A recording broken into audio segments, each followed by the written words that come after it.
says he's for a carbon tax in place of a cap and trade. There's a wide support in conservative and liberal progressive behind a carbon tax. But there's no cutting edge into Congress on it. So it doesn't matter that a majority of the people want to tax first what we burn before we tax what we earn. So here's another approach supported by a majority of the American people. Most solutions to deal with long overdue problems in our country are supported by a vast majority of the American people. Forget about the polarization controlling ideology.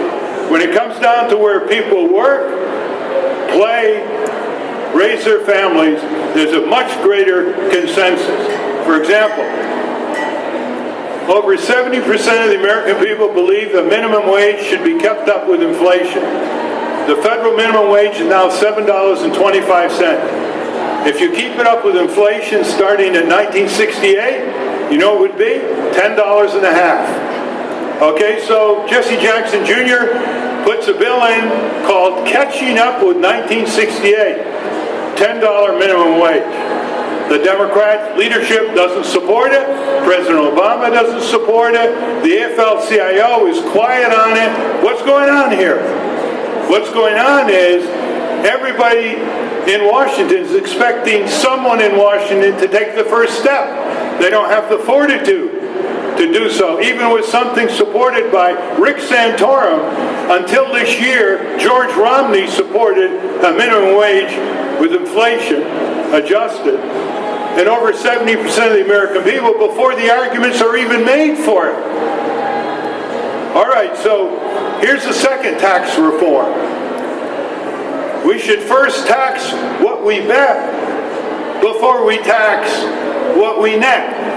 In other words, we tax Wall Street speculation tax, $300 billion a year.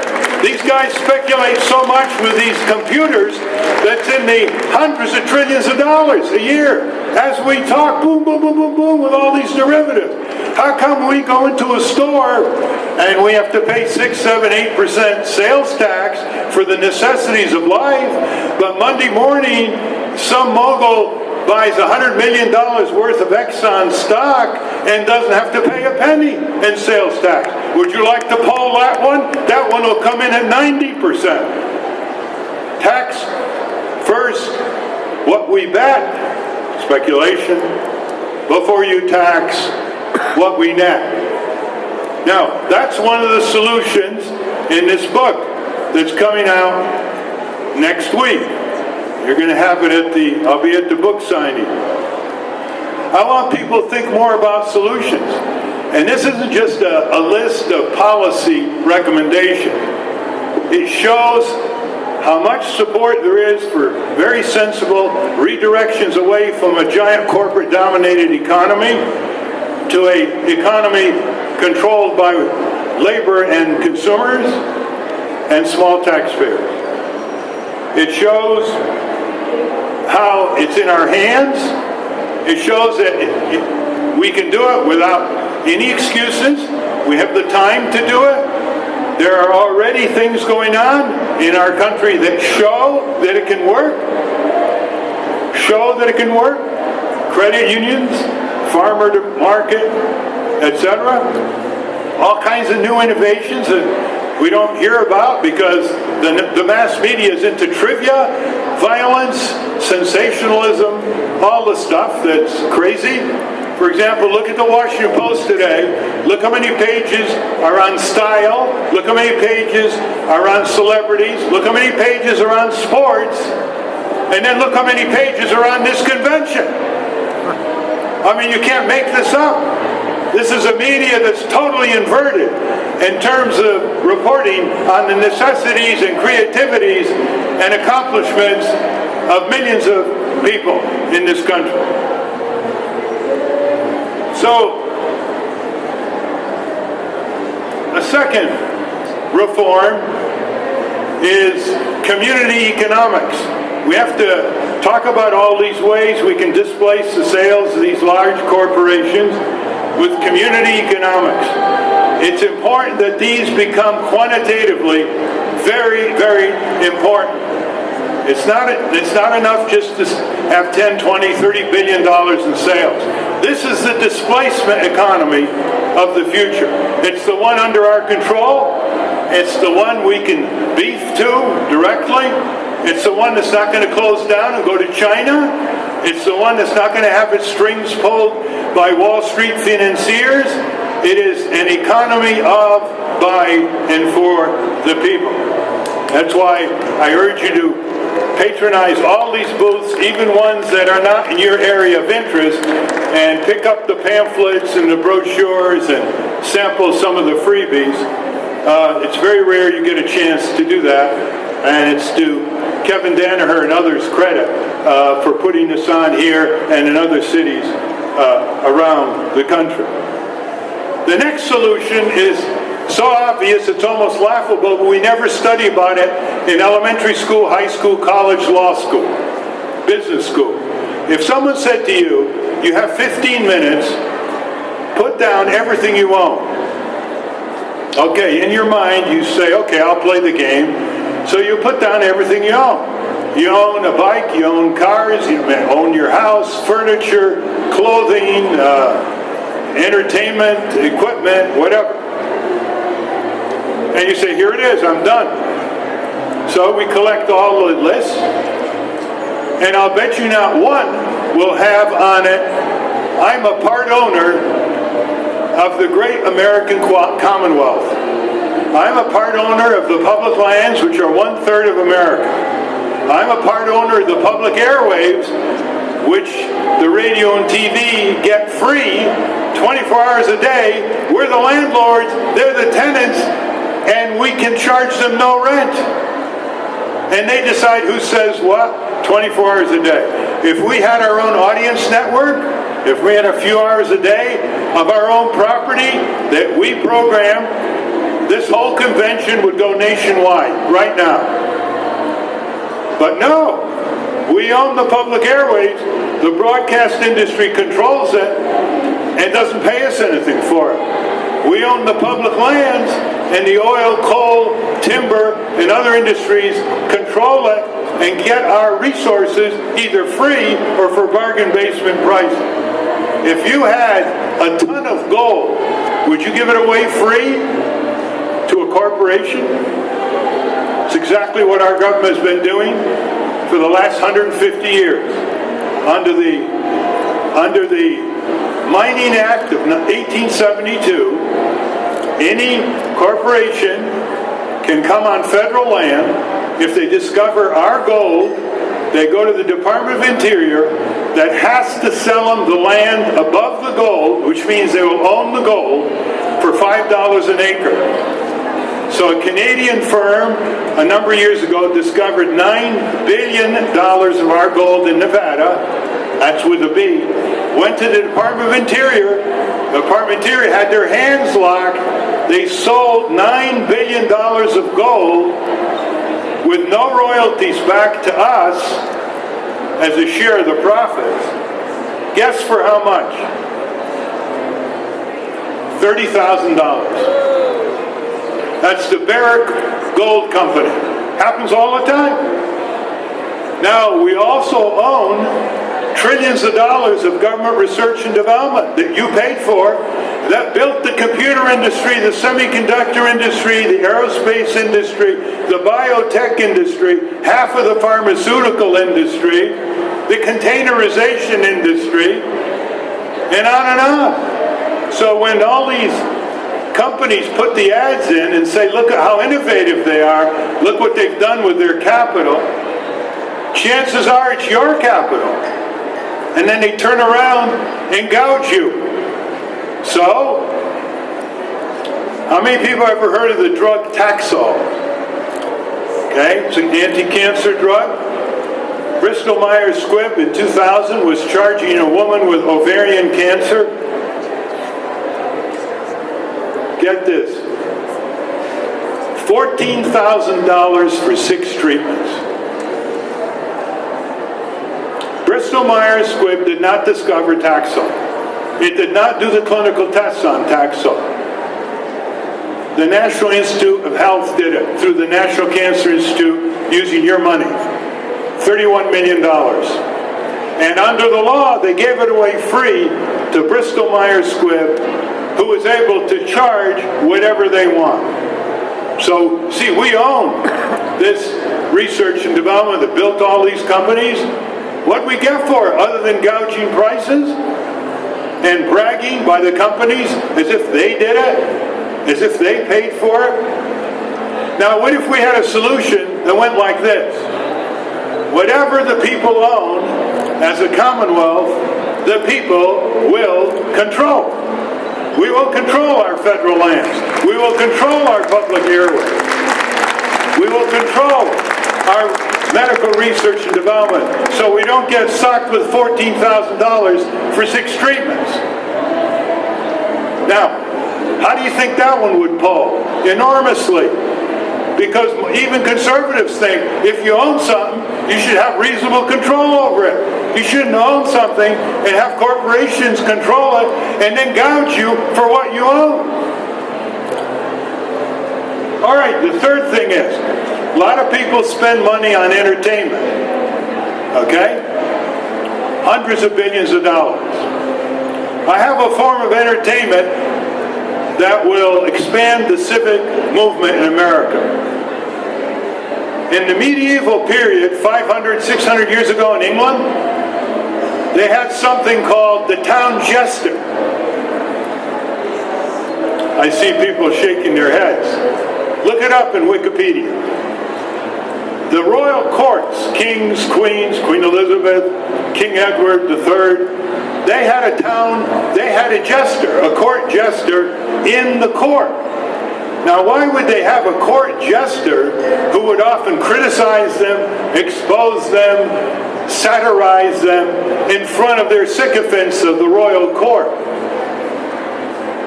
Because they knew enough to want to be held in check. And Queen Elizabeth was reported once, she tore into her court jester because he was going too easy on her. Well, here's what I suggest as part of a jobs program.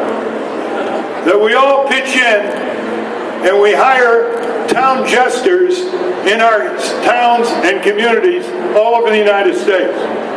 So they dress up in all these fancy costumes and they go around and they behave in a satirical way that gets rid of our self-censorship and our inhibition so we can level with each other and take the clothes off these politicians who act like emperors with clothes. Town jester. Anybody interested in that? Can you imagine the creativity there? Can you imagine how they can reduce the tension, the inhibition, the fear, walking around the town, going into the city council meetings, etc.? We need to bring back the town jester. Another solution is one you might be skeptical of. I certainly was for years. It's called Enlist the Enlightened Super Rich into building democracy. Now, what do I mean by enlightened super rich? Okay, let's say 99% of the multi-billionaires and the billionaires, they don't qualify. They're into themselves and their own monuments. But let's say you have 1%.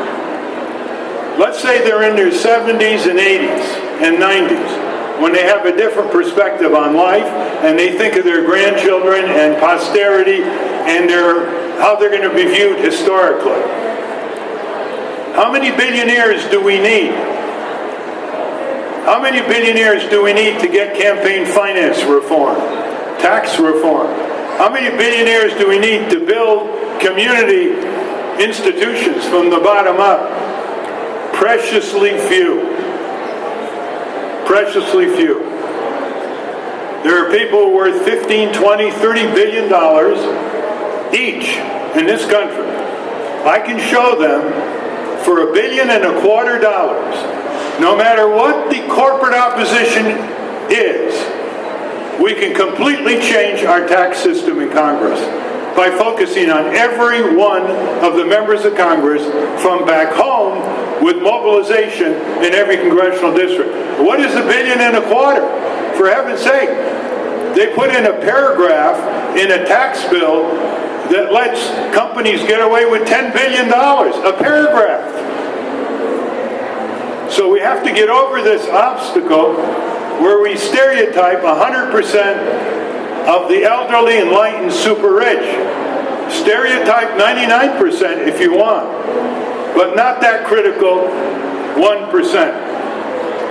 How many people here know multimillionaires? Just know them as friends or acquaintances. Okay? Start the discussion. It's described here. Already we have these multi-billionaires pledging half of their money to good works, and they often don't know what good works are, other than, give it to the Red Cross or the Metropolitan Opera.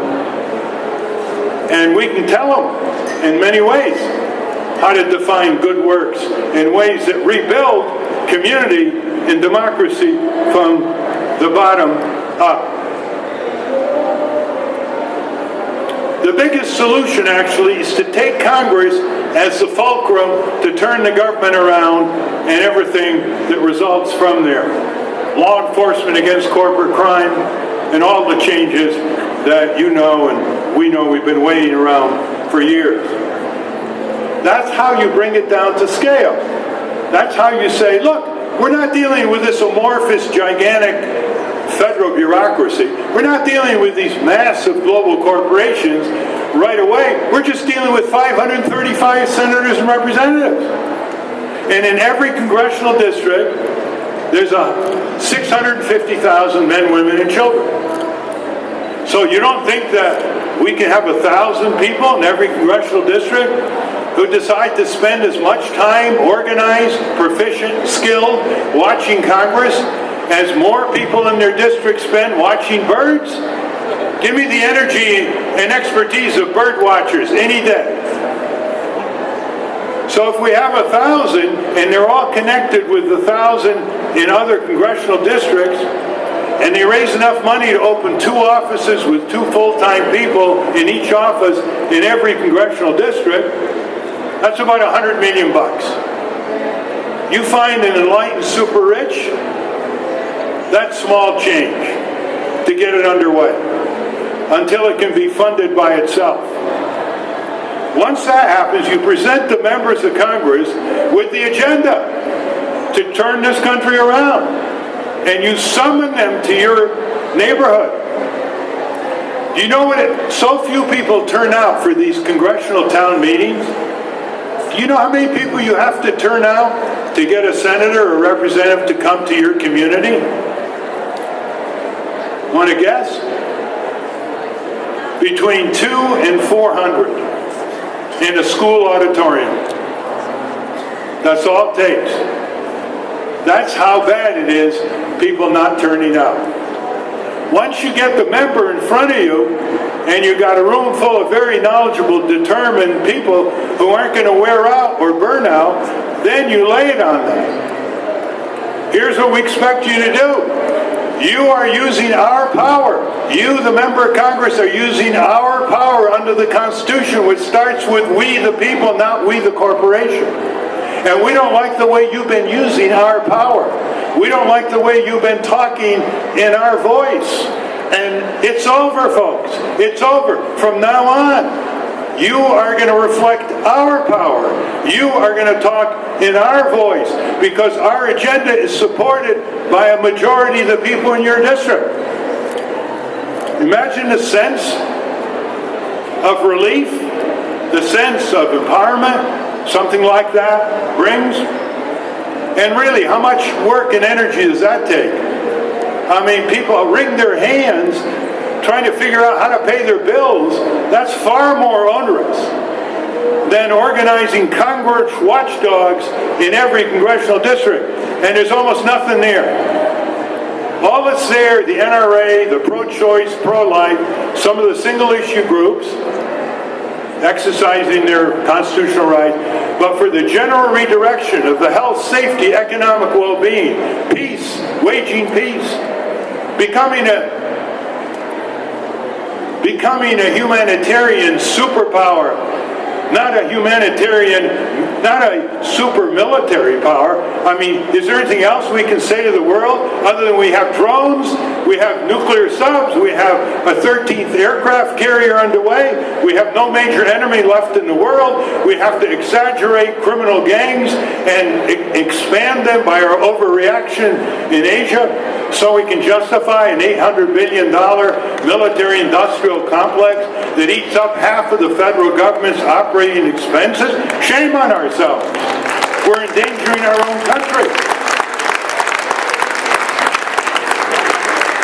You think when these drones are blowing up people who are totally innocent, or so-called insurgents who basically want us out of their backyard, they want us out of their valley, you don't think they're going to remember? You don't think they're going to have revenge? You don't think the 7-year-old who sees their parents blown up by a drone is going to remember? We are endangering our own country here. Don't think just because we get away with it now by pushing buttons in Virginia and Nevada on drones that it's going to be over. We've got to control the warmongers, and we've got to confront the rest of the world with self-reliant humanitarian support. We can deal wonders with infectious diseases.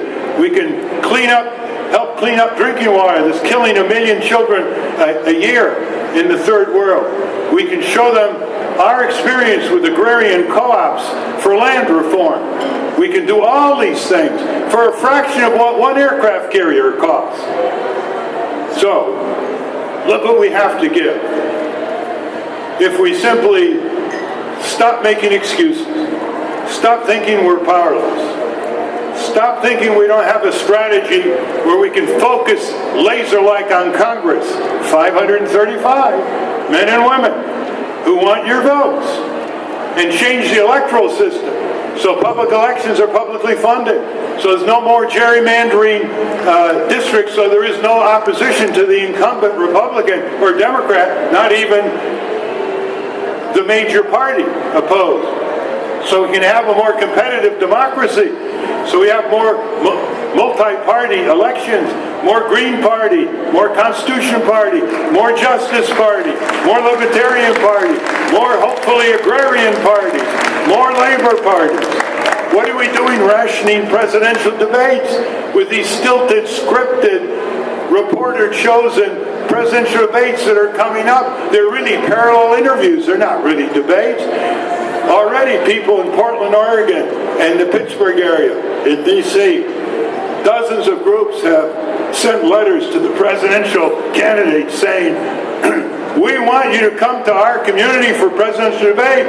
Mr. Romney, Mr. Obama, Ms. Stein, Mr. Anderson, Mr. Johnson. Can you imagine how long it took for that to happen? Decades. Because people made excuses for themselves. Oh, we can't possibly even make a demand that the presidential debates come to our city, and we choreograph it. We pick the questions. We focus on the regional or local issues, like statehood for the District of Columbia. The candidates only use the District of Columbia, the colony, to raise funds in posh hotels. They don't even campaign here. They don't even care that the people of District of Columbia do not have the vote for their senators and representatives. President Obama can't even vote here. He lives here. He works here. He can't even vote for 2 senators and a representative here. He has to vote in Chicago. And there's no shame? Let me just conclude on this note. This is my experience over the years, and put this on your table. This will really get you going. You'll think of dozens of ideas not in this book, because this book gives you the civic jolt. It stimulates you to imagine so you can envision real possibilities. The titles are clear. Consider the majoritarian support for these. Get corporations off welfare. Spend the money to rebuild America. It's schools, it's sewage and water systems, it's clinics, it's public transit. Crack down on corporate crime. Stop starving the budgets of the federal cops and getting them off the corporate crime beat. Make our communities more self-reliant. Give science and technology back to the people. We're spending the bulk of the money in science and technology in two areas: military weapons of mass destruction and trivia, silicon-based trivia. More and more invention over less and less of any consequence. Not dealing with the necessities of life. New ways to build housing. New ways to deliver food and nutrition. Create national charters for giant corporations. No more Delaware charters. No more Nevada charters. Reconstitute the compact between corporations and the people who gave them birth. The citizens who gave them birth, not the investors. They fund them. They don't give them birth. Use $2 trillion of government purchasing power. You know, the government buys almost everything we buy.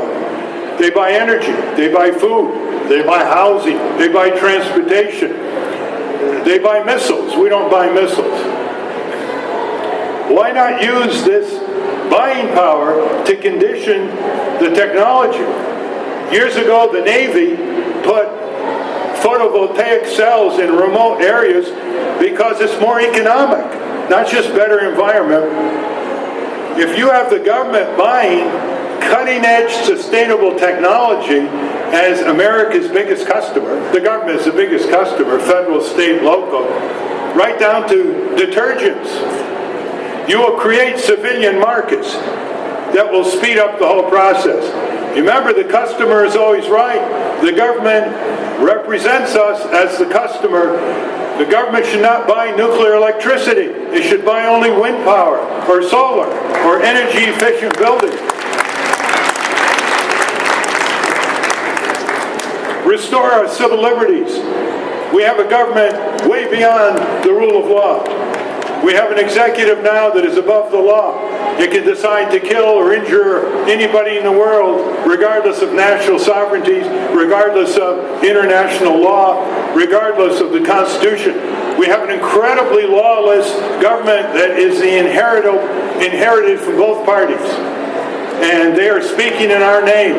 And they've got to be controlled by the rule of law, not the rule of men, which is the situation now. The idea of rounding up people, arresting them without charges, throwing them to jail without lawyers, illegally snooping on millions of Americans, extradition, throwing them to countries that will torture them, all this is going on in our name.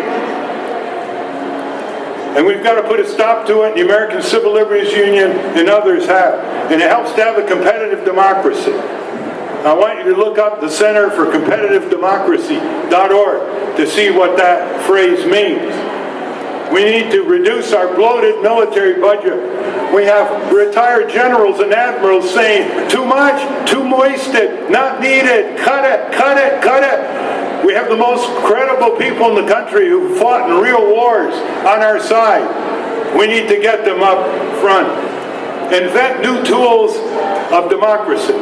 What are the tools of democracy? How do you form new coalitions? How do you form new economic enterprises? How do you band together as insurance policyholders and bank customers? All this is in this book. Very simple. Get Congress to have skin in the game.